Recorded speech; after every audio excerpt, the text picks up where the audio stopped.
sini aku akan menjelaskan tentang awal terbentuknya Kerajaan Tarumanegara. Kerajaan Tarumanegara adalah kerajaan kuno bercorak Hindu yang berpusat di tepi Sungai Citarum, Jawa Barat. Kerajaan ini didirikan oleh Raja Jaya Singawarman pada tahun 398 Masehi. Pada awalnya, Raja Jaya Singawarman merupakan bangsawan asal India. Namun, ia melarikan diri ke Nusantara akibat penjajahan yang dilakukan oleh Maharaja Samudragupta dari Kerajaan Magadha. Setelahnya, ia menikah dengan putri dari Raja Salakanagara yang ketika itu menguasai sebagian wilayah Jawa Barat. Secara etimologi, kata Tarumanegara berasal dari dua kata, yaitu Taruma dan Nagara. Kata Nagara berarti negara atau kerajaan.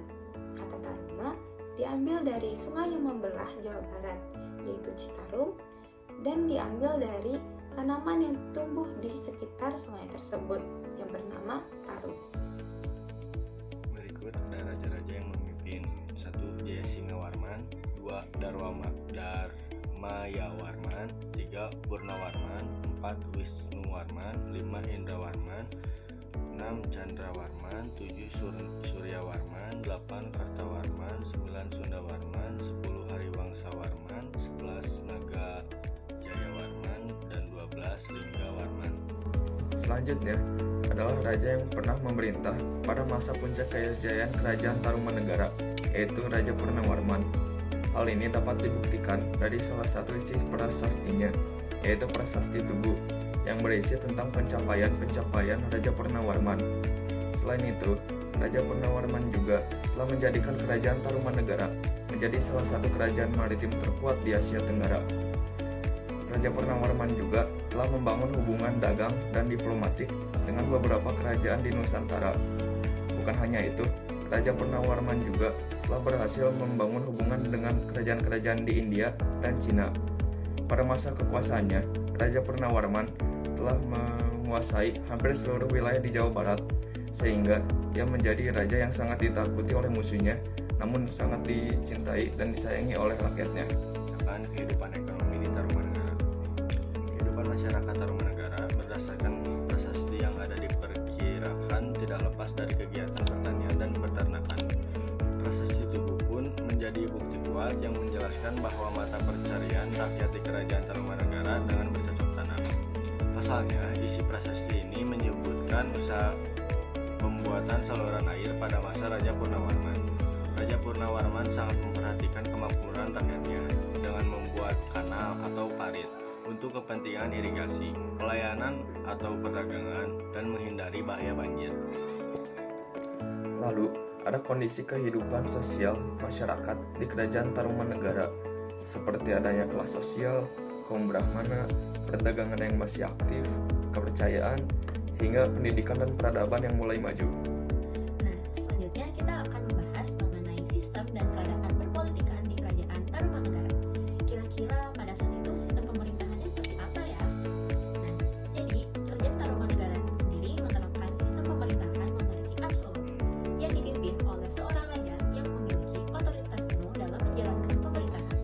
Raja sebagai penguasa tertinggi memiliki wewenang dalam pembuatan undang-undang, pemungutan pajak, memimpin perang, pengaturan pemerintahan, dan lain sebagainya. Raja juga dianggap sebagai wali dewa yang harus dihormati dan dipatuhi oleh seluruh rakyat. Meskipun begitu, raja tetap dibantu oleh para pejabat atau menteri dalam menjalankan pemerintahan. Para pejabat ini dipilih berdasarkan kemampuan dan juga kesetiaan mereka terhadap raja. Nah, di Kerajaan Tarumanegara juga ada sistem administrasi wilayah yang dibagi menjadi beberapa tingkatan nih. Tingkatan pertama yang tertinggi yaitu tingkatan negara atau kerajaan yang dipimpin oleh seorang raja. Tingkatan kedua yaitu tingkat watak atau provinsi yang dipimpin oleh seorang watakraiswara atau gubernur. Tingkatan ketiga yaitu bumi atau kabupaten yang dipimpin oleh seorang bumipati atau mungkin kita lebih sering menyebutnya dengan bupati. Dan tingkatan yang keempat yaitu tingkat wanua atau desa yang dipimpin oleh seorang wanuapati yaitu kepala desa. Nah, seperti yang sudah kita ketahui sebelumnya nih, Kerajaan Tarumanegara kan mengalami masa kejayaan pada saat masa pemerintahan Raja Purnawarman. Nah, Raja Purnawarman pada saat itu menerapkan aturan atau kebijakan di Tarumanegara. Di antaranya yaitu adanya hukum kerajaan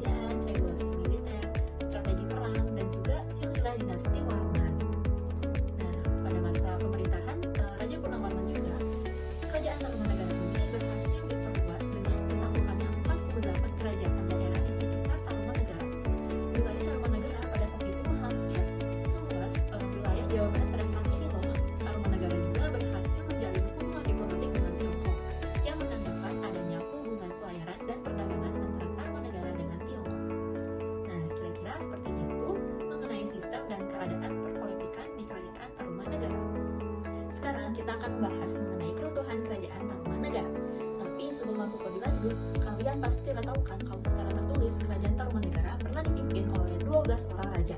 Nah, raja yang ke-12 sekaligus yang terakhir ini ialah Raja Linggawarman. Ia memerintah dari tahun 666 sampai 669 Masehi. Masa pemerintahannya terbilang cukup singkat karena pada saat itu usia Linggawarman sudah tidak muda lagi. Raja Linggawarman sendiri tidak memiliki putra, melainkan ia memiliki 2 orang putri yang bernama Soba Kencana dan Dewi Manasti. Terus, kenapa ya kerajaan Tarumanegara bisa runtuh? Nah, runtuhnya kerajaan Tarumanegara disebabkan oleh beberapa faktor. Faktor yang pertama adalah karena munculnya kerajaan besar di wilayah Sumatera yang bernama Sriwijaya. Kerajaan ini sangat berpotensi mengancam dan dapat menghancurkan kerajaan Tarumanegara. Karena pada saat itu, Raja Dapuntahiang atau Raja Sriwijaya berkeinginan untuk memperluas wilayah kekuasaan kerajaannya. Mereka melakukan penyerangan dan penaklukan terhadap Tarumanegara dan berhasil menaklukkan pelabuhan di Tarumanegara. Namun, Raja Linggawarman memiliki ide agar penyerangan ini tidak terus berlanjut, yaitu melalui cara kekeluargaan dengan cara menikahkan putri pertamanya yaitu Soba Kencana dengan Dapuntahiang yang kebetulan pada saat itu juga belum menikah. Nah, selain karena adanya penyerangan dari kerajaan Sriwijaya, faktor lainnya adalah karena adanya perpecahan internal di dalam kerajaan Tarumanegara sendiri. Perpecahan ini mulai terjadi pada masa pemerintahan raja yang ketujuh yaitu Raja Kertawarman. Kenapa ya perpecahan ini bisa terjadi? Karena pada saat masa pemerintahan Kertawarman, banyak negeri taklukan Tarumanegara yang merasa tidak puas dengan sistem kepemimpinannya, sehingga mereka memutuskan untuk memisahkan diri dari Tarumanegara. Perpecahan ini terus berlanjut dan semakin parah pada masa pemerintahan Raja Linggawarman, di mana terdapat 2 kerajaan yang ingin memisahkan diri, yaitu Kerajaan Sunda yang dipimpin oleh Tarusbawan dan Kerajaan Galuh yang dipimpin oleh Retikan Dayun. Raja Linggawarman tidak menginginkan perpecahan ini terus terjadi. Lagi-lagi ia memikirkan ide untuk menikahkan putrinya. Kali ini putrinya yang kedua yaitu Dewi Manasti yang dinikahkan dengan Tarusbawan, yaitu pemimpin dari Kerajaan Sunda.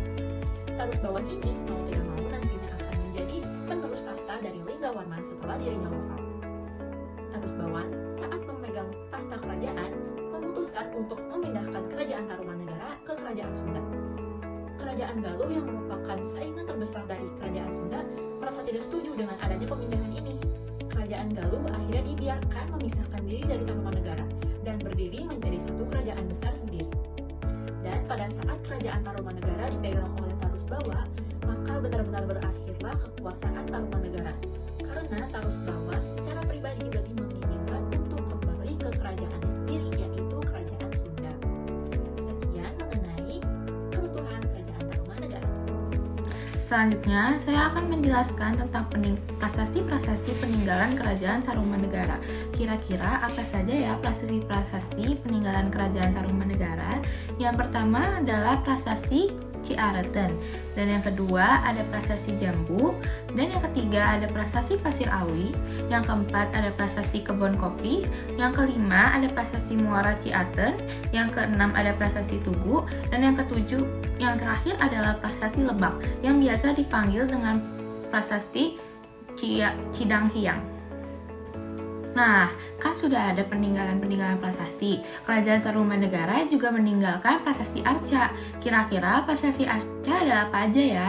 Yang pertama ada prasasti Arca Gunung Cibodas, dan yang kedua ada Arca Wisnu Cibuaya 1, dan yang terakhir ada Arca Wisnu Cibuaya 2. Nah, sekian penjelasan Kerajaan Taruman dari kelompok kami. Semoga semuanya suka dan pembelajaran ini menjadi pembelajaran yang bermanfaat.